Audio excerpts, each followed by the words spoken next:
Ora, muito boa noite a todos, sejam bem-vindos a mais uma Conversa Com.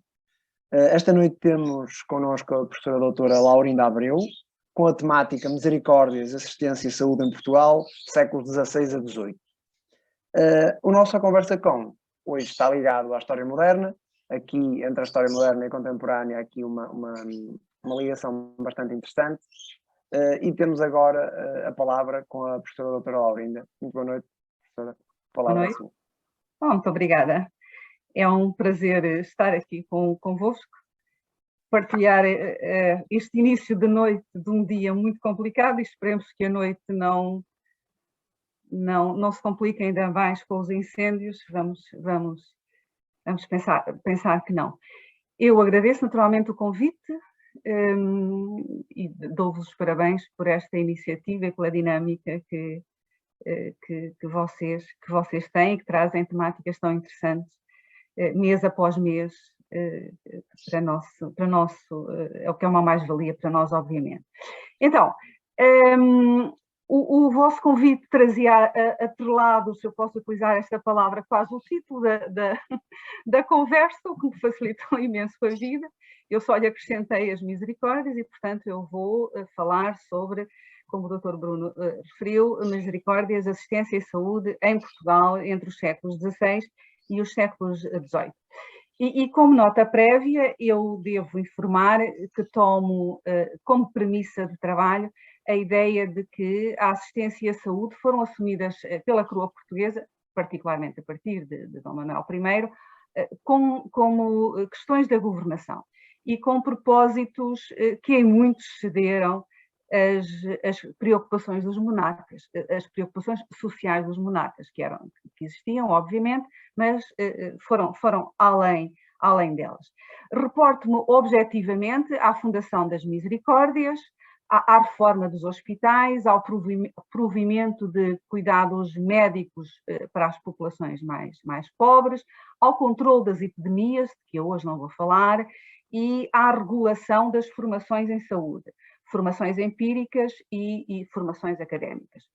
E também ao modo como estas diferentes áreas e instituições foram sendo intervencionadas, dando corpo a um modelo de atuação assente em redes locais, cujos contornos nós ainda não conhecemos muito bem. Importa, contudo, esclarecer, que é bom que o faça, que eu não defendo que tenha havido precoces políticas de centralização do poder e imposição autoritária da vontade régia nestas áreas. Muito pelo contrário.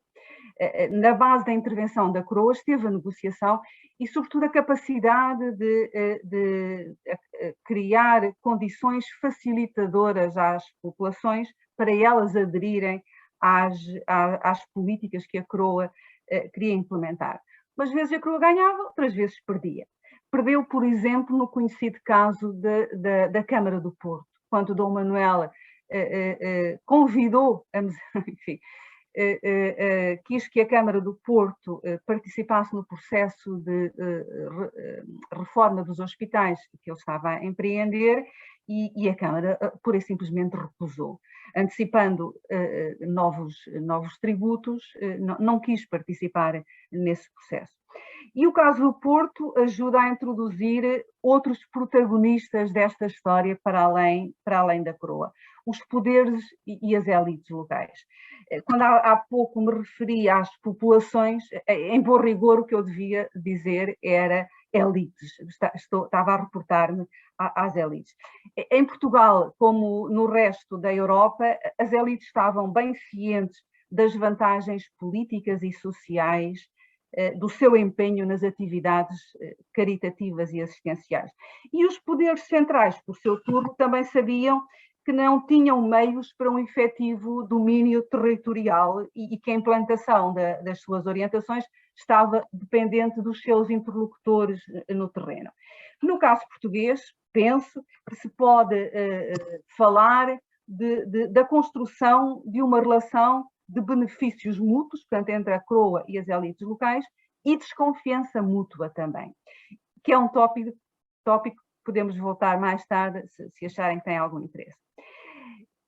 Atente-se também que a valorização que eu faço dos atores civis não pretende diminuir o papel da Igreja nestes campos. Nem seria possível pensar estas questões fora da mundividência religiosa deste tempo. Eu penso mesmo que houve um entendimento tácito entre a coroa portuguesa e a Igreja a propósito das questões assistenciais.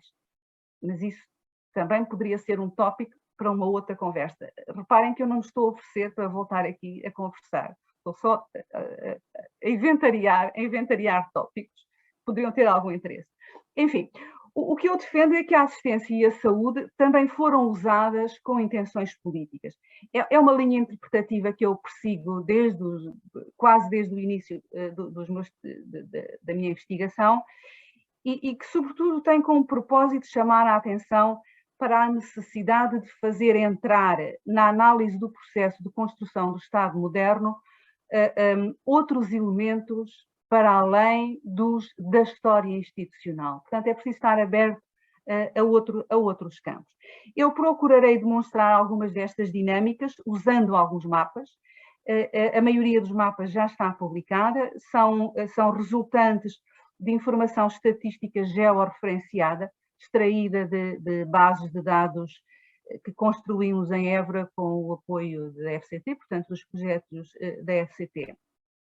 Os mapas são da autoria do Luís Gonçalves, um doutorando que está também a trabalhar nestas áreas e que está a acabar a tese, uma tese na qual eu ponho grandes expectativas, também é uma forma de o pressionar, vocês sabem como é que funciona.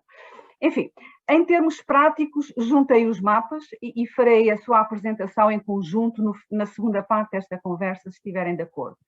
E esta conversa vai elencar um conjunto de generalidades sobre temas sobre os quais existe uma vastíssima bibliografia, quer produzida por nós, os séniores, enfim, e séniores é uma palavra simpática para não utilizar outra menos simpática, quer de gente muito nova que está a entrar no campo ou que já tem trabalhos muito consolidados também neste campo. Portanto, em termos de investigação histórica, é um campo riquíssimo.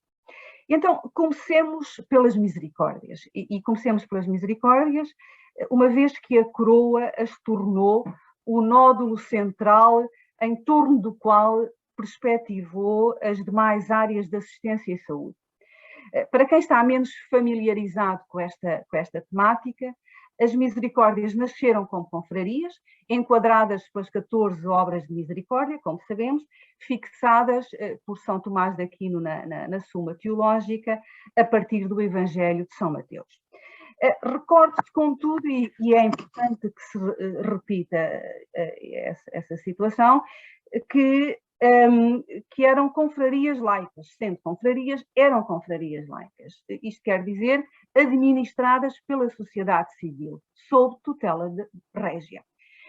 Emergiram na esfera da corte, a primeira a de Lisboa em 1498, com a bênção da rainha Dona Leonor, que na altura assegurava as funções governativas em nome do irmão, o rei Dom Manuel I, que estava em viagem a Castela, mas foi este monarca que impulsionou o movimento fundacional das misericórdias a nível nacional, império incluído. E, sobretudo, lhe criou condições normativas, financeiras e funcionais para que pudessem impor-se no panorama confraternal português e o viessem a dominar. As misericórdias surgiram num contexto de renovação das práticas de assistência que, à escala europeia, portanto, naquele mesmo momento, procurava responder às profundas disrupções sociais e económicas que então se viviam. Um contexto que sabemos bem foi de porosidade de fronteiras em termos de ideias e de experiências reformistas. E cá está um outro tópico também de trabalho interessante, enquadrar as nossas misericórdias aqui. Dentro dos vários elementos que distinguiam as misericórdias das demais confrarias, estava o facto de elas se apresentarem vocacionadas para a assistência à comunidade, enquanto as demais eram tendencialmente autocentradas. Então, da história das misericórdias, eu saliento 3 acontecimentos que valorizo sobremaneira. Não sou só eu, mas, enfim, sou eu que estou a falar neste momento. A rápida disseminação das misericórdias ao longo do século XVI, tende-se que à morte de Dom Manuel, portanto, foram criadas em 98, repito, à morte de Dom Manuel em 1521, seriam perto de 80, de 77, creio, que não estou errada. Portanto, um ponto. O outro ponto, a progressiva anexação dos hospitais e de outras instituições, também iniciada por Dom Manuel, mas acelerada depois do Concílio de Trento, que também é um assunto interessante porque vai arrepio ao que estava a acontecer no resto da Europa, e nesse sentido a entrega do Hospital de Todos os Santos à Misericórdia de Lisboa em 1564 é um elemento muito mais do que simbólico, portanto tem uma importância maior. E por fim, nestes 3 elementos, a oficialização, se eu posso dizer assim, da preferência régia pelas misericórdias como prestadoras de cuidados de saúde e assistência, que ocorre em 1593. Portanto, fecha praticamente um século. Primeiro, para a Misericórdia de Lisboa, diz algo semelhante, não tenho bem presente, mas será tanto, portanto, que a Misericórdia teria preferência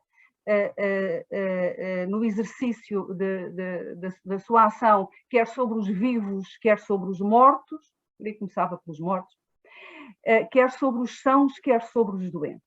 E, portanto, isto é para a Misericórdia de Lisboa, em 1593, e depois é extensivo às outras misericórdias. De quem é que estamos a falar? Estamos a falar dos pobres, no sentido muito geral, sobretudo dos presos, que é o primeiro grupo para quem as misericórdias, cuja assistência é vocacionada, em primeiro lugar, para os presos. Estamos a falar dos doentes, em contexto hospitalar ou em contexto domiciliário. Estamos a falar das crianças abandonadas, que nesta altura já está a chegar porque vêm com os hospitais, entre muitos outros grupos.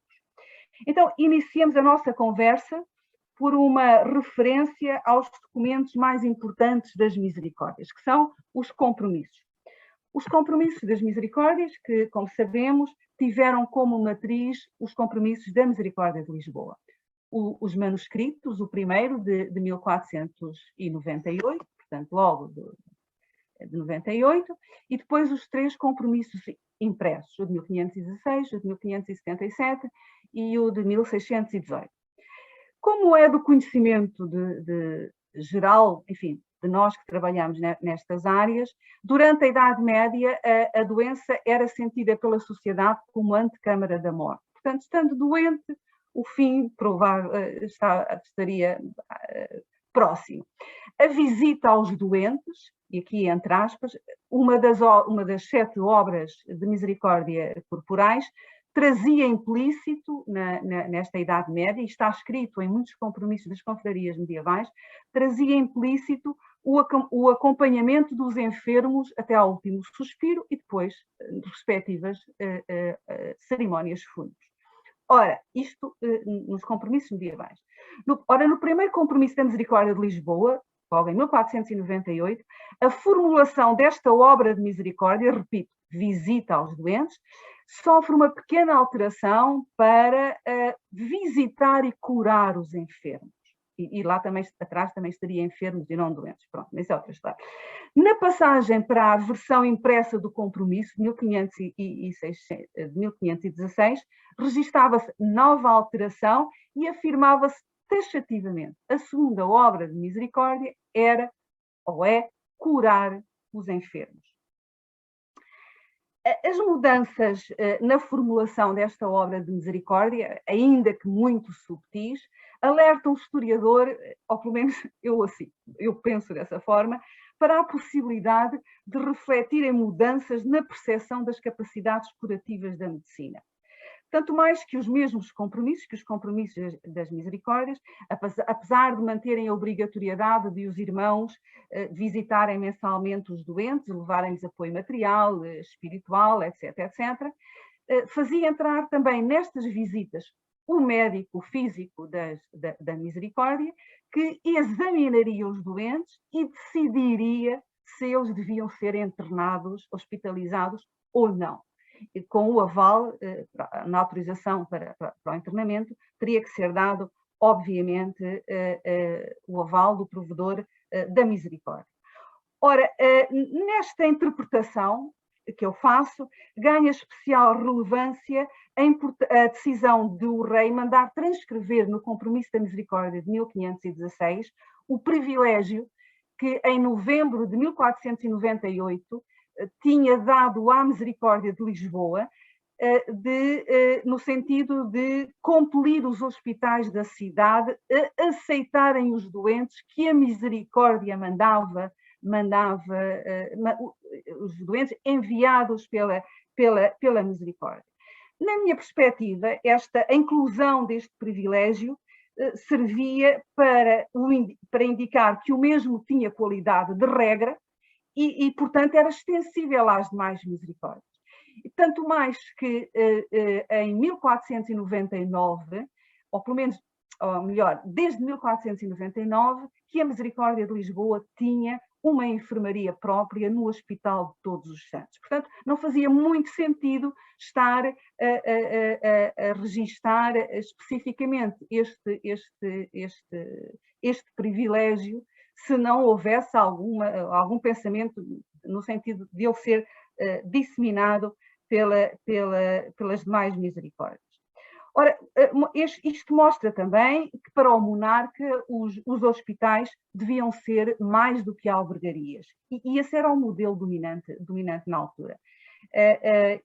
Espaços indiferenciados, na maior parte dos casos, que acolhia pobres doentes ou não, peregrinos, viajantes, entre outro tipo de pessoas, onde eles podiam pernoitar, no máximo até três noites, onde descansavam, às vezes, quando estavam doentes, tinham acesso ao apoio de um cirurgião, de um sangrador, mas raramente de um médico, porque os médicos eram um recurso escasso, e eram poucos hospitais que os tinham em permanência.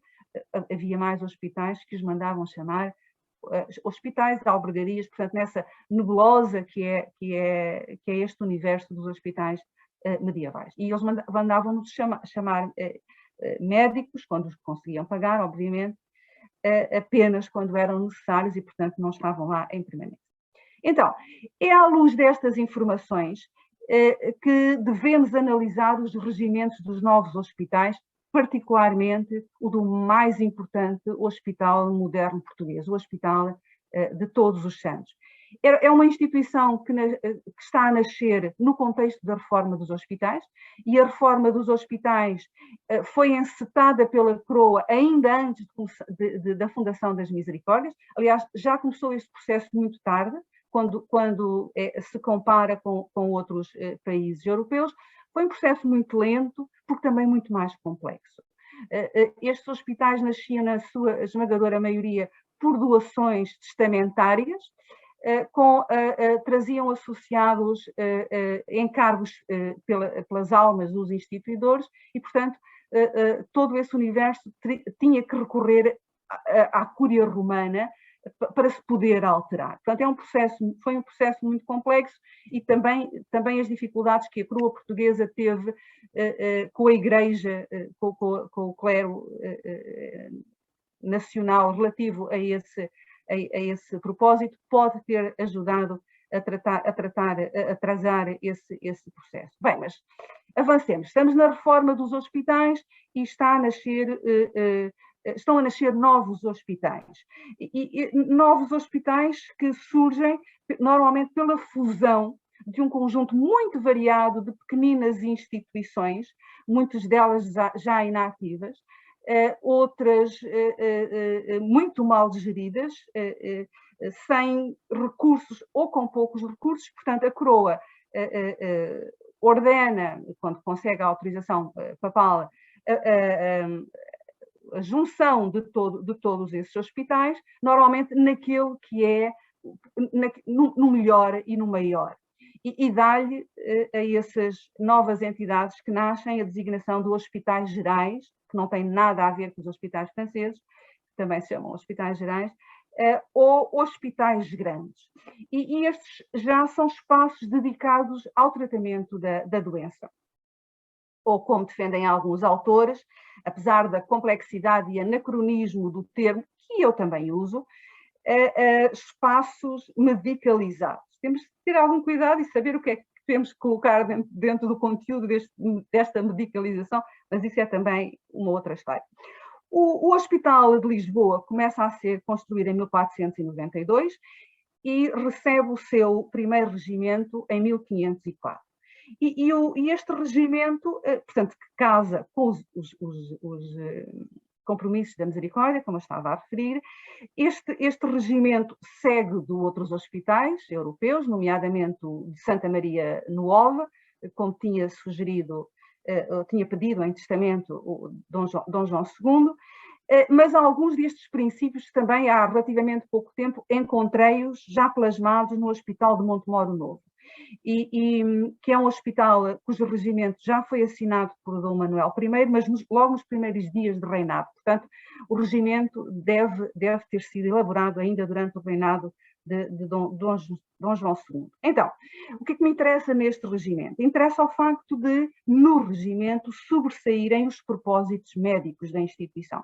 Ali se encontram, entre muitos outros temas, orientações sobre a admissão dos doentes, a descrição das tarefas que cabia a cada um dos curadores, os preceitos a seguir nas 2 visitas médicas que deviam ser feitas aos doentes por dia, portanto, 2 visitas por dia, os cuidados a ter com a prescrição das dietas, com a higiene dos corpos, dos espaços, das roupas, etc. Apesar da maioria dos curadores ter formação empírica, estamos a falar de cirurgiões, sangradores, barbeiros, parteiras, sanguessugadeiras, etc. Apesar da maioria dos curadores, e são muitos, não tenho presente quantos neste momento, mas são muitos. Apesar deles serem de formação empírica, portanto não académicos, a autoridade estava com os médicos formados academicamente, cabendo-lhes todas as decisões sobre os doentes. Em 1514, no designado Regimento das Capelas, o rei ordenava que este mesmo regimento fosse adotado, adaptando, obviamente, por todos os hospitais que não tivessem regimentos próprios. E este Regimento das Capelas também é um documento importante porque é um ponto de chegada em termos das diversas intervenções que a coroa vem fazendo nesta área, nomeadamente de controle patrimonial. Isto em 1514. No ano seguinte, portanto em 1515, a coroa promulga o primeiro regimento do Físico-Mor, um documento que se vai manter em vigor até aos primeiros anos do século XIX, com pequeníssimas alterações em 1521. Portanto, mantém-se pelos séculos adiante, sem alterações de maior. O Físico-Mor era o primeiro médico do rei e tinha competência, entre outras competências, competências para acreditar os graus médicos obtidos no estrangeiro, o que é um dado muito, muito relevante em termos do que significava para Portugal e para a Academia Portuguesa ser formado no estrangeiro. Não era acreditado pela universidade, era acreditado por quem acreditava os empíricos, não os academicamente formados, é uma outra história. Portanto, competia fazer essa acreditação, equiparar cirurgiões a médicos, em casos específicos, controlar a formação dos boticários, e isso também supostamente diz o documento, mas vale o que vale, controlar a relação entre os médicos e os pacientes. Um pouco antes, a coroa tinha reforçado as competências do cirurgião-mor. O cirurgião-mor, portanto, tem as mesmas funções que os do físico-mor, mas aqui, agora apenas relacionados com os cirurgiões, para exercer cirurgia e não para exercer medicina, e todos os outros empíricos que estão nesta área. E vamos ver como isto, de facto, os resultados práticos da intervenção da coroa nestas 2 áreas. Tanto mais que, neste mesmo contexto, Dom Manuel Dom Manuel determina que está a aparecer. Okay. Determina que todos os empíricos que não fossem capazes de mostrar as suas licenças tinham que ser submetidos a novo exame e, portanto, finais do século XV, princípios do século XVI, e todos os outros tinham que renovar as licenças. Portanto, há de facto uma intervenção muito alargada da coroa nestas áreas. Da oferta que surgiu no seguimento destas intervenções, sobressaem naturalmente os hospitais. São as instituições mais inclusivas em termos de prestação de cuidados assistenciais e de saúde, e também é um tópico muito interessante. A vertente da assistência hospitalar era, por conseguinte, a mais dispendiosa das diferentes valências que as misericórdias tinham. À exceção do Hospital de Todos os Santos, a quem a coroa entregou muitos rendimentos, portanto, rendimentos muito variados, e fez ofertas muito substantivas. Dizia eu, à exceção deste hospital, a maioria dos outros vivia dos legados pios. Desculpa.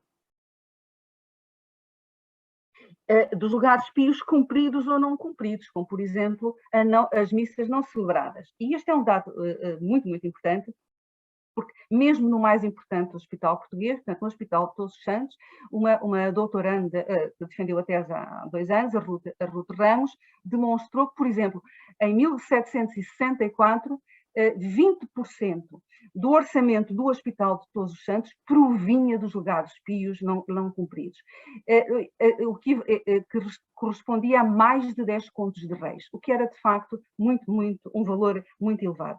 E cabe aqui referir o arranjo que houve entre a coroa portuguesa, provavelmente entre outras católicas, não conheço o processo noutros países, mas entre a coroa portuguesa e o papado, para permitir a transferência dos bens dos legados pios, cumpridos ou não, nomeadamente as missas, os deixados para a celebração das missas, permitir a transferência dessas verbas para os hospitais. E para Setúbal, por exemplo, encontrei para o início do século XVII um documento absolutamente fabuloso, em que a Misericórdia de Setúbal está a explicar porque é que precisa desta transferência, e do rei ou de Roma, não sei se de Lisboa, se de Roma, vem escrito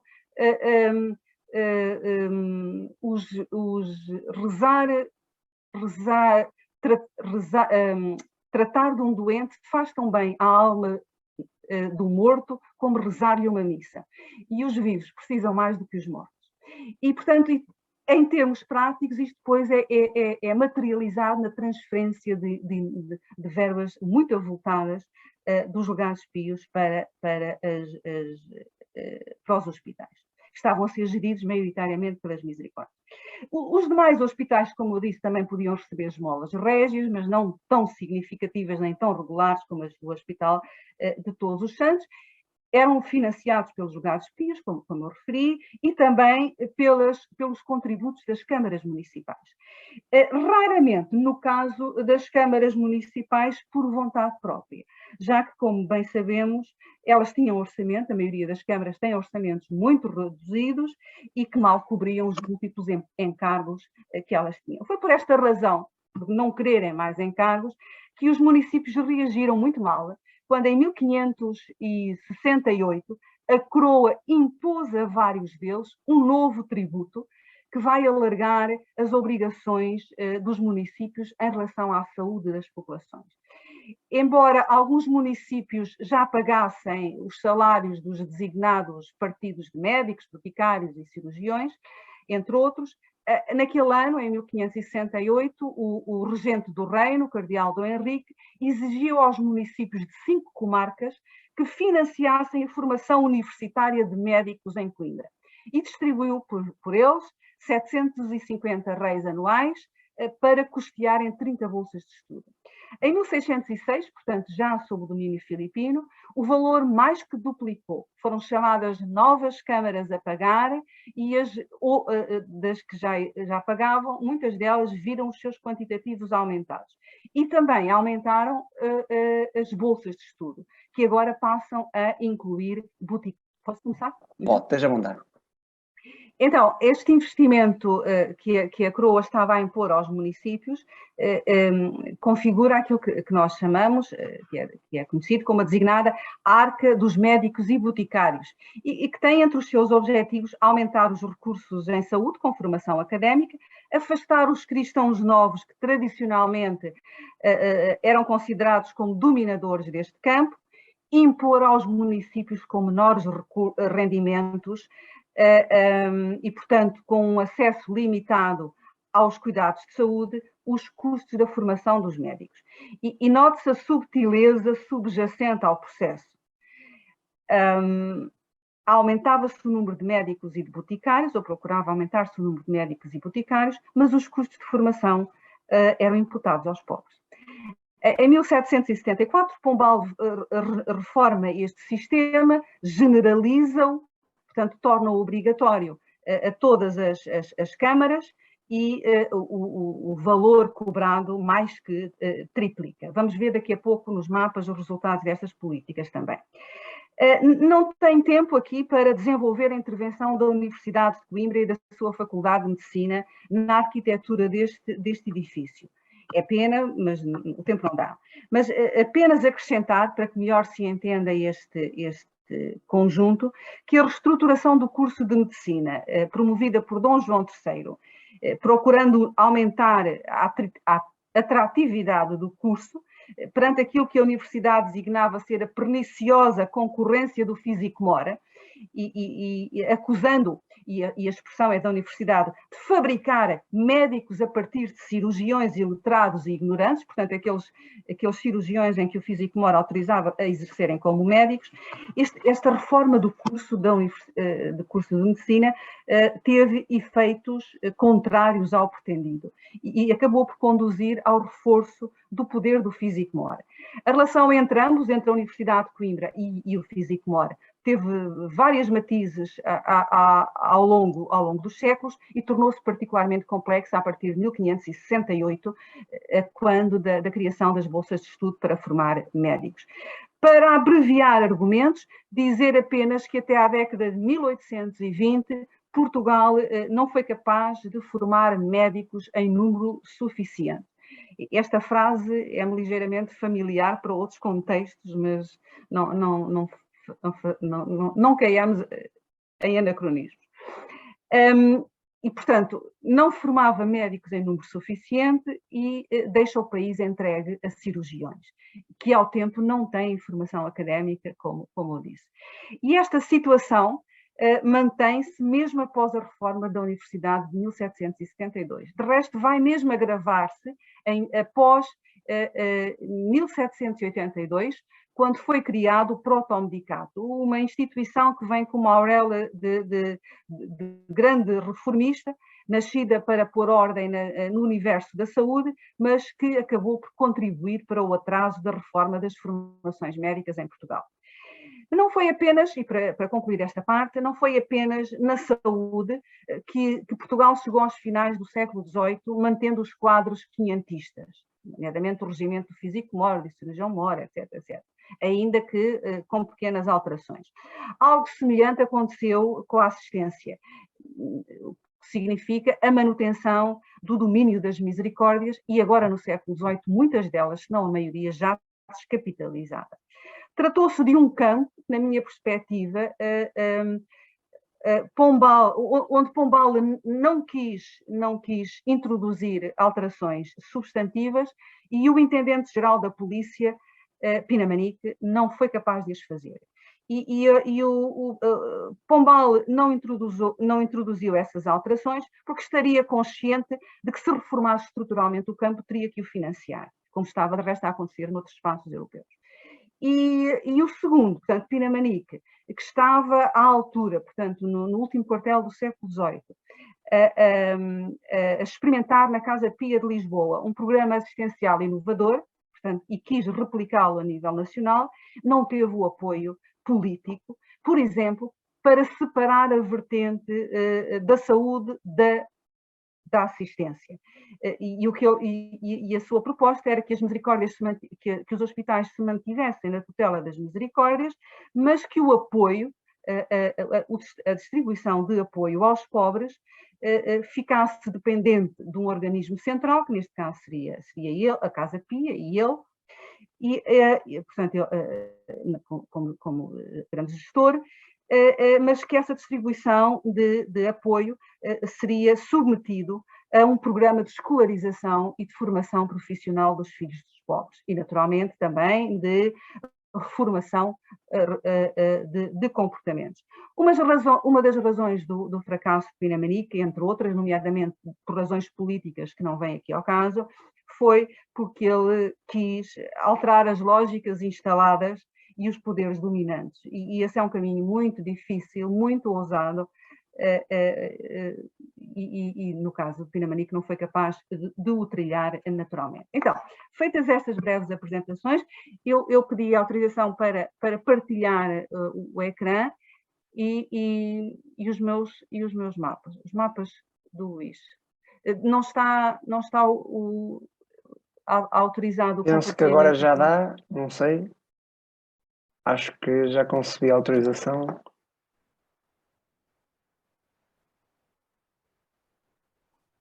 Exatamente, sim? Exatamente. Perfeito. Tá? Ok. Então, só pôr em molde de apresentação. Então, vamos ver como é que isto se operacionalizou, ou se eu consigo demonstrar esta intervenção da coroa em todos estes setores.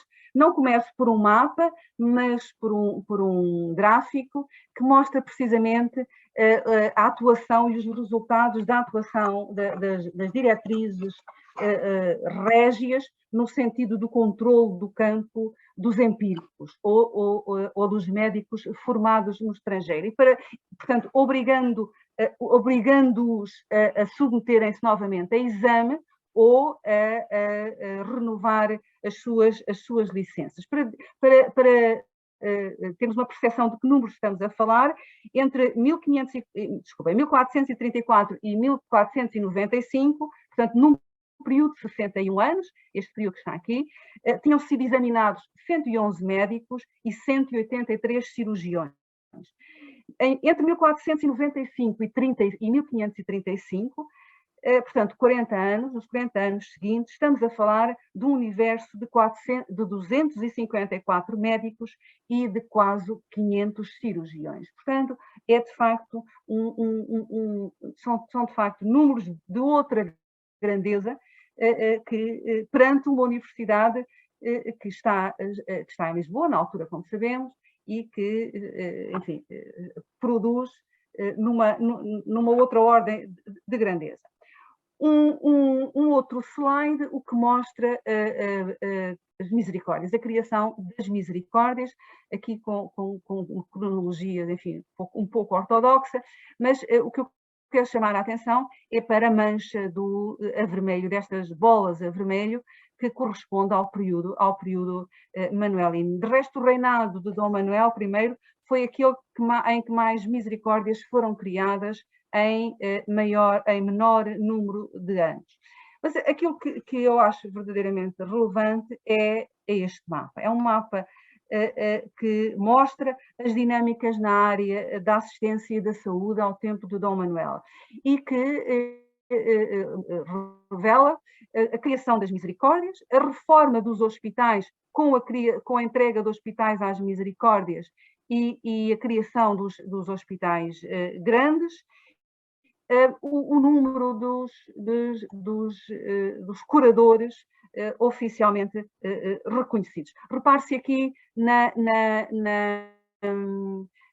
no domínio das Misericórdias a sul, nas terras régias, a mesma coisa para a entrega de hospitais às Misericórdias. Portanto, e os hospitais grandes nas principais cidades ou nos principais centros urbanos, e também a força do poder local. Aqui está o Porto, que rejeitou a proposta régia para a criação de um hospital. E estas mesmas lógicas vão reproduzir-se no Império. Eu devia ter trazido um mapa mais extenso no tempo, até porque era muito mais representativo, mas não tive tempo de o procurar hoje.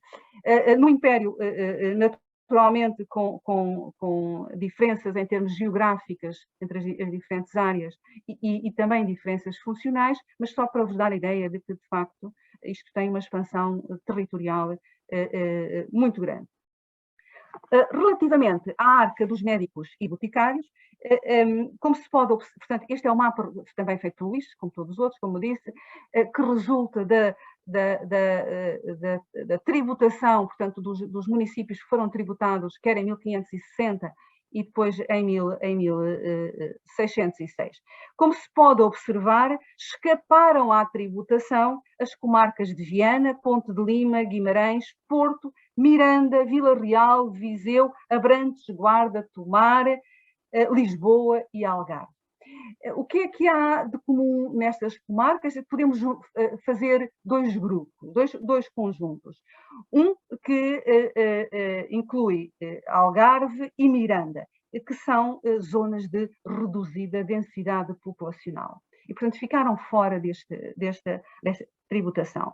E as restantes, as restantes comarcas são comarcas muito povoadas, ou muito mais povoadas, portanto, e também, à partida, com maiores capacidades financeiras para recrutarem recursos médicos. Portanto, na lógica do que eu tinha dito há pouco, são, sobretudo, a pobreza destas zonas aqui raianas, e quanto mais pobres, veja-se o caso de Porto Alegre, por exemplo, que é a comarca mais penalizada em termos de custos. Nessa lógica de que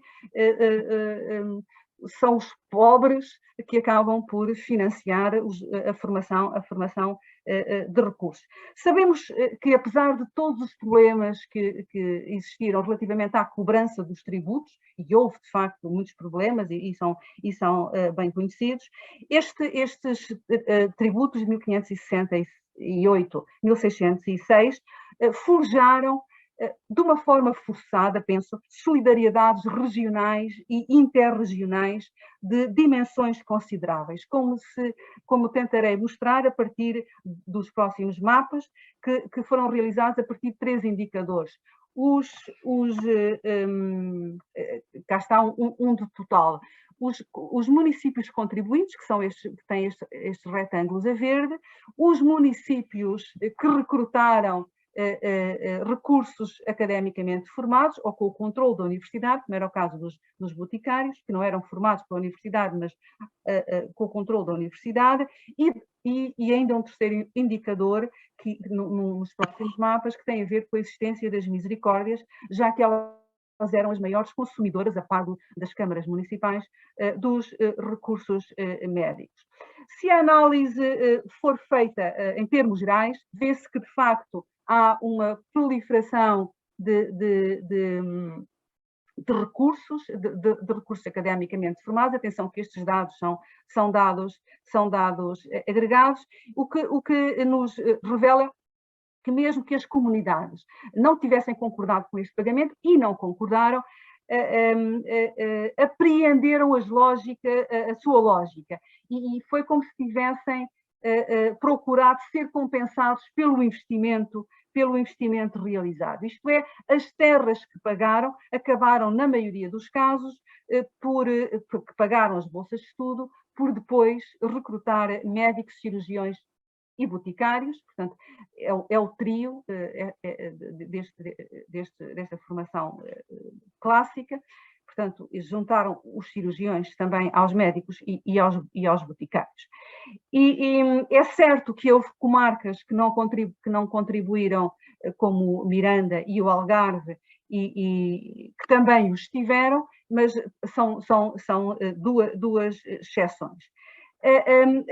Se quisermos analisar isto por reinados, também poderíamos ver como é que isto evoluiu ao longo dos tempos, mas eu passo para os exemplos seguintes, que me parecem mais relevantes, que é fazer uma análise mais fina, descer ao terreno e ver como é que isto se materializou. Isto é aquilo que eu chamo, também um pouco anacronicamente, distribuição de rendimentos. Basicamente foi isso que a coroa impôs às terras. Foi que promovessem algumas solidariedades entre elas, em termos de pagarem a formação e depois outros recrutarem. E vamos pelas comarcas de Setúbal e Santarém, mais ou menos, porque, como sabem, é muito difícil fazer esta delimitação para estes tempos e, portanto, mais ou menos para não corrermos riscos. Provavelmente as duas comarcas onde se verificou uma maior capacidade redistributiva. Se virmos bem, de municípios pagantes, teremos para aqui 10, creio que são 10. Ao contrário, os partidos de médicos cirurgiões, médicos sozinhos, que são um recurso escasso e caríssimo, como eu disse, e, portanto, médicos sozinhos, e depois todos os outros partidos que não os médicos propriamente ditos. Portanto, há de facto uma proliferação de nomeação de médicos, boticários e cirurgiões. A linha do Tejo está claramente vincada, vê-se perfeitamente, mas também a proximidade de Lisboa, quer na margem sul, quer na região oeste. Os novos partidos, estes que estão a estas cores aqui, portanto, sobretudo estes mais escuros, do século XVIII, antes e depois da reforma pombalina, devem acompanhar, provavelmente, não fizemos ainda esse estudo, o desenvolvimento económico das regiões em causa. Se avançarmos para a comarca de Porto Alegre, vemos que dos 15 concelhos que foram tributados, apenas Seda, Alter do Chão e Alegrete não pediram partidos médicos. Em sentido contrário, vejam as terras, a quantidade de terras que, não tendo pago, acabaram por os ter. Contudo, portanto, fica essa dúvida, porque é que aqueles 3 pagantes não pediram. Se introduzirmos uma outra variável, e a outra variável aqui a introduzir é a das misericórdias, vamos ver que Seda, Alter do Chão e Alegrete já têm misericórdias e até hospitais, e, portanto, já dispunham de recursos médicos e não os solicitaram, porque eles já existiam. Um dado interessante reporta-se a Abrantes. Abrantes, que começa com uma representação muito reduzida destes em 1500 e 1500 e depois, se avançarmos no tempo, vamos ver um crescimento relativamente grande destes recursos em Abrantes e depois uma expansão ainda maior. Isto está relacionado com o quê? Na nossa perspectiva, com o facto de, em 1641, Abrantes ser nomeada Vila Notável e, portanto, todos estes processos estão interligados, os processos administrativos, a dotação de recursos, de saúde, etc, etc. Por fim, voltamos ao ponto de partida. E o ponto de partida é: a coroa organizou o quadro geral, este quadro geral foi organizado pela coroa, enquadrou normativamente, não temos dúvidas nenhumas em relação a isso.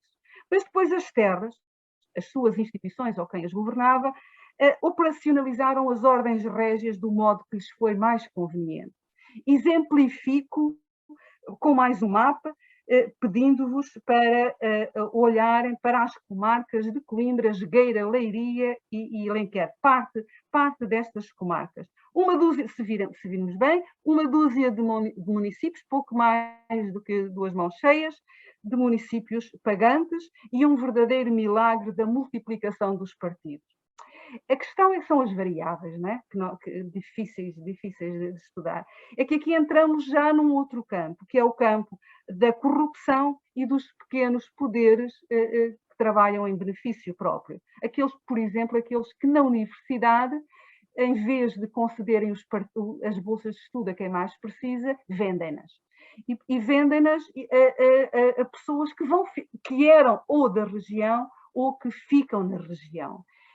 Portanto, isto altera, depois, em termos de análise, altera todas as outras conclusões a que já tínhamos chegado. Mas é uma outra história e é uma enormíssima dor de cabeça.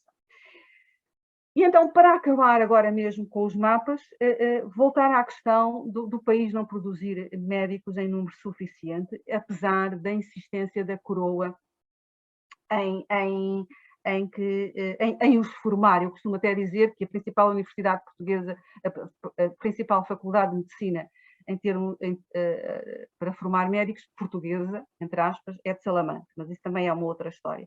Enfim, portanto, à falta de médicos, vingam os cirurgiões empíricos. E como eu disse há pouco, este universo dos cirurgiões cresce exponencialmente a partir da reforma pombalina da universidade e da criação do protomedicato. E, portanto, enquanto a universidade a Faculdade de Medicina está com muita dificuldade em implementar as reformas, o protomedicato continua a fabricar cirurgiões e de alguns cirurgiões médicos. E o país fica entregue aos cirurgiões empíricos. Este é também um universo distinto e também outros poderes individuais, familiares e clientelares também. Também já conseguimos andar a mover-nos por esse campo. Em termos dos mecanismos de formação e sua regulação, etc, etc. E aqui o predomínio completo é o do norte do país. É um universo fantástico que, como eu disse, esteve em pleno crescimento até ao início do século XIX, como vamos ver rapidamente, e aqui não são dados agregados, portanto são mesmo cirurgiões que são formados em Portugal aos milhares, às dezenas de milhares, formados, quer dizer, reconhecidos, formalmente reconhecidos, ao contrário dos médicos. Então, para concluir com 2 desafios para quem tiver algum interesse nestas temáticas. Primeiro dizer que, não obstante a natureza qualitativa de boa parte da documentação histórica sobre assistência e saúde, os nossos estudos continuam muito dominados pela análise estatística. E é certo que esta metodologia permite estabelecer regularidades e padrões, mas diz-nos muito pouco sobre as pessoas reais e acaba por homogeneizar variáveis com informação preciosa sobre trajetórias pessoais ou familiares. Dou-vos um exemplo para Évora, que foi trabalhado no âmbito da tese de doutoramento da Ruth Pardal. Pelo cruzamento de diversos núcleos fundamentais e de diferentes metodologias de trabalho, por exemplo, verificámos que a assistência domiciliária fornecida pelas Misericórdias, reservada aos povos locais, porque, como era hábito, permitiu a algumas famílias, e nós seguimos essas famílias ao longo de várias gerações, permitiu a algumas delas, dizia, casar as mulheres mais cedo e conservar mais crianças nos agregados familiares.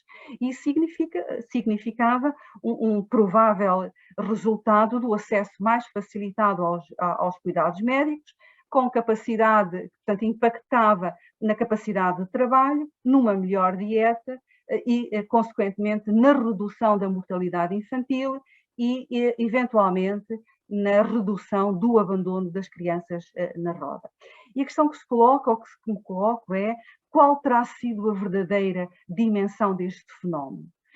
Infelizmente, em Évora nós não conseguimos dar continuidade a estes estudos, mas seria interessante ver sair um pouco da estatística, deste nosso trabalho em estatística, e começar a olhar para as pessoas, segui-las, conhecê-las e ver os efeitos da aplicação destes recursos assistenciais. Um segundo ponto é o de que, portanto, um segundo desafio, é o de que muito ganharíamos se nós, o país, enfim, com alguma imodéstia, se a partir da multiplicidade de estudos de que dispomos, e que são espacial e cronologicamente fragmentados, se começássemos a investir em estudos comparativos. O facto de muitas misericórdias e até a Administração Central possuírem séries documentais que cobrem vários séculos, muitas vezes sem interrupção, com quase nenhuma interrupção, isto abre uma gama de possibilidades para estudos comparativos na longa duração a distintas escalas. Desde a microhistória, naturalmente, aos grandes temas da história económica, social, cultural e até política. É só escolhermos as questões que queremos colocar a esta documentação. Seria interessante avaliar, por exemplo, se o conceito de pobre merecedor teve o mesmo significado em todo o território nacional. Se houve diferenças no modo como as elites priorizaram as diversas formas de assistência aos pobres. Pelos casos que conheço, o modelo assistencial criado em Portugal no século XVI foi socialmente muito restritivo, acabando por excluir a maioria dos pobres e os grupos que viviam nas margens da sociedade. Seria interessante saber se isto foi uma característica geral do país. Ou se sou eu que tenho uma percepção enviesada resultante dos núcleos documentais que trabalhei. E na senda do que antes referi, relativamente às redes que foram criadas, seria interessante saber como é que elas dialogaram com o poder central. Sabemos que este universo que eu estive a falar foi um universo de elevadíssima conflitualidade, dentro das misericórdias, fora das misericórdias, todo este universo. E conflitualidade que com frequência era dirimida nos hospitais centrais. E ao fazê-lo, isto significava a extensão do direito régio a zonas do país que provavelmente teria mais dificuldades lá entrar. Foi este movimento significativo, para além de com a assistência, a coroa e com as diretrizes da coroa entrar diretamente na casa das pessoas. Enfim, eu podia continuar aqui a elencar um conjunto de perguntas, mas provavelmente já me alonguei, de certeza absoluta, e é tempo de vocês colocarem perguntas, se de facto têm algumas questões que queiram colocar. Muito obrigado. Muito obrigado nós, doutora Laurinda, pela exposição. Bastante reveladora daqui de todo o estado da arte da Misericórdias e da parte das assistências e mutualismos, se assim o podemos chamar. Também é uma área interessante porque a parte de história económica às vezes explora estas áreas, não é? Da economia social, também muito agora, que está muito em voga, não é? Explorar esses caminhos. Mas uma das perguntas, e se o meu colega me deixar iniciar aqui as intervenções, uma das perguntas que eu colocaria, até mesmo recordar-me do meu percurso de formação por esses saberes, seria mais concreto para o domínio da misericórdia em si, ou seja, o que é que um indivíduo tinha de fazer para ser irmão da misericórdia. Acho que aqui há neste sentido muito pouco estudo, ou seja, há aqui algumas questões que podem ser levantadas, a questão das redes de poder, de sociabilidade, como é que um irmão da misericórdia, em certo sentido, de alguma cidade, poderia então encontrar estas redes de poder. E o que lhe perguntava era, nós, eventualmente, se quiséssemos ser irmãos da misericórdia, no século XVI, qual seria o perfil desse indivíduo para integrar então a misericórdia? O perfil está estabelecido nos compromissos, portanto tem que ser, de momento não consigo recordar, mas tem que ser pessoa honrada, etc, etc. Tem que pertencer às elites locais, que basicamente é isso que está em causa. Não trabalhar com as mãos, que é desprestigiante em Portugal, e não só, mas em Portugal estamos a falar, como sabemos, estamos a falar de elites, mas elites, quer se trate da nobreza, quer das elites dos ofícios, por exemplo. E, portanto, tem que ter alguma reputação, são os melhores da Terra. Se me permite, até mais interessante do que saber quais são os requisitos que era preciso ter para ser inscrito, para entrar como irmão das misericórdias, é o facto de, sobretudo nas pequenas comunidades e nas comunidades mais pobres, que provavelmente até seria a maioria do país, as pessoas mais abastadas das terras rapidamente terem percebido que se tratava de uma confraria que conferia o estatuto social. De resto, nas misericórdias que eu conheço, nomeadamente de Évora e de Setúbal, sobretudo, os registros dos irmãos, os livros de irmãos estão divididos a meio. Numa parte estão os nobres e noutra parte estão os oficiais, que é assim que eles começam por ser chamados. E estes oficiais, estamos a falar dos principais da terra. Há duas questões das terras, há duas questões interessantes aqui. Uma, o facto de, por determinação régia, as misericórdias deverem ter paridade social, portanto, representarem a terra, os principais da terra. Mas essa paridade, esses 50-50%, que depois devia refletir-se no número de irmãos e nos órgãos da misericórdia, nos órgãos administrativos, nomeadamente dos mesários, na mesa. Na maior parte das terras não há nobres em número suficiente. E então, o que a prática rapidamente vai consignar é que, como se escreve, por exemplo, no Compromisso da Misericórdia de Setúbal, que seja um nobre ou que se possa equivaler. Para fazer esse... Portanto, por isso é que eu trago a imagem até visual do livro dividido a meio, de um lado os nobres, do outro os oficiais. Porque em locais onde não há nobres em número suficiente, cabe às terras selecionar aqueles que fazem o número, que fazem os 50% que devia ser, mas nem todas respeitava. Portanto, aquilo que eu defendo é que as misericórdias, e esse é um dos seus maiores atrativos, as misericórdias funcionaram também como instrumentos de mobilidade social. Num país onde a mobilidade, e num tempo melhor, onde a mobilidade social era pouquíssima. Não é? Porque uma vez entrando, imaginemos um Orives em Setúbal, e Setúbal até tem alguns nobres, mas não em número suficiente, um Orives entrava para os nobres, para a parte dos nobres. Portanto, estava nobilitado localmente. Imediatamente pertencia aos melhores da terra, o que significava ter um acesso mais facilitado aos cargos camarários.